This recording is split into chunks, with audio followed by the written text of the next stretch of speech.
Hi guys, Arthur here from Homeowner DIY. Guys, this is your quick tip of the week. So this toilet is leaking from the left bolt, as you can see here. So this is a tank to bowl leak. It's a very common problem to have. Looking into the tank, you see the two bolts. So when you go to fix this, you're going to replace the two bolts and the gasket in between the tank and the bolt, and it all comes in a kit, which I'm going to show you how to do. So what we'll do now is material and tools. Here's the materials list. So I have a tank to bolt kit. This is a Moen, and then latex gloves. This is all we need for material on this job. So what we'll do now is the tools list. Alright, this is the tools list for this job. So I have ratchet wrenches. I don't know what I'll need yet for ratchet wrenches. That's probably all I will need for my finishing kit here. And then I'll have a work light to make it easier to see. Guys, this is the tools list for this job. So let's fix this leaking toilet. First thing to do is to shut off the water to the toilet. So there's a stop. This is a quarter turn. And once this is off, the toilet can be flushed to get the remaining water out of the tank. You can see it dripping all over the place here. Now the toilet line can be removed. So this should only be hand tight if it was done properly. Go ahead and loosen off the toilet line. Once that's done, the two nuts that are tightening the tank to the bowl can be loosened off. The two nuts that need to be loosened off, these are holding the tank down to the bowl. You can go ahead and undo them both. It doesn't matter which side you start on. Once these two nuts are removed, the tank can be removed from the bowl.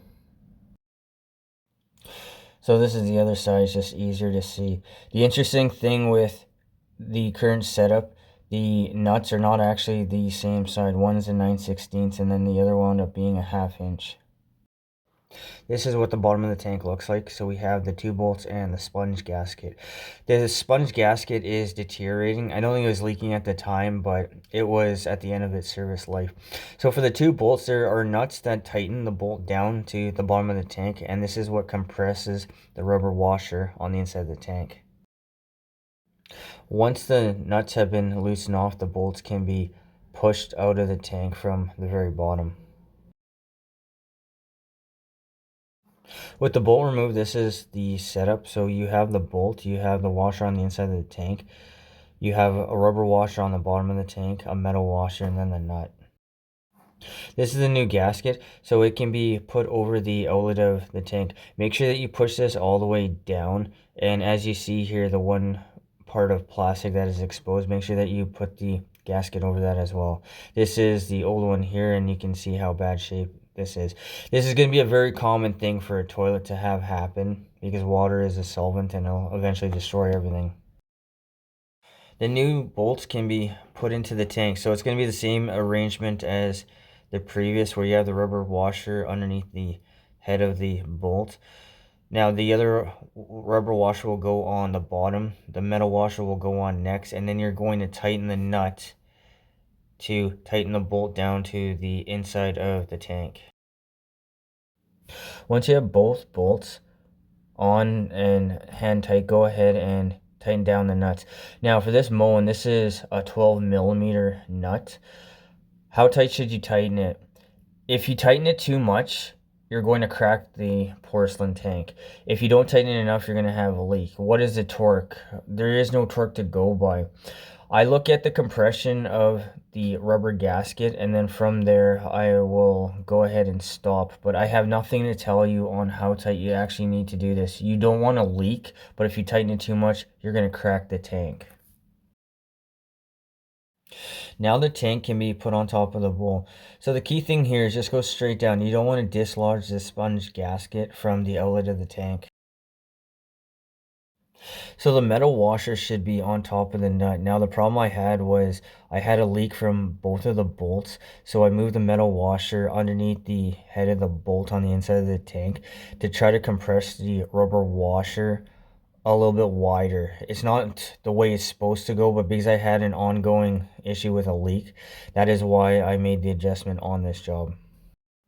With both nuts tightened, I'm going to go ahead and reattach the supply line. Now for the nuts, I suggest go back and forth so the tank goes down evenly. I didn't show this because I don't think I really have to, but you're going to tighten the nuts down until the tank is nice and solid to the bowl. By tightening the nuts, that is what's going to compress the sponge gasket, and that is what is going to keep the water from the tank leaking between the tank and the bowl.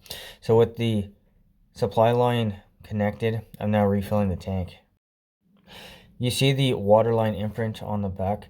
This toilet is filling up a little bit above the water line, but it's not going over the overflow tube that you see at the bottom left. So I decided not to make any adjustments to the water line on this toilet. Now check for leaks for both bolts and the gasket in between. Take a flashlight and be thorough about checking. Keep one thing in mind: if it's really warm like it is in this case here, the toilet is going to sweat, so you're going to get a lot of condensation. Even with moving the metal washer to the inside, you see I had to use putty underneath both gaskets.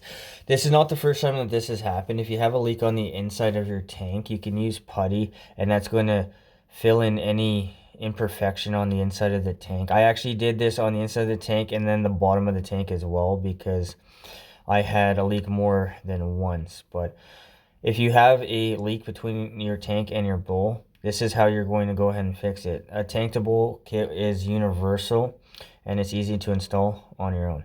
Guys, that's your quick tip of the week.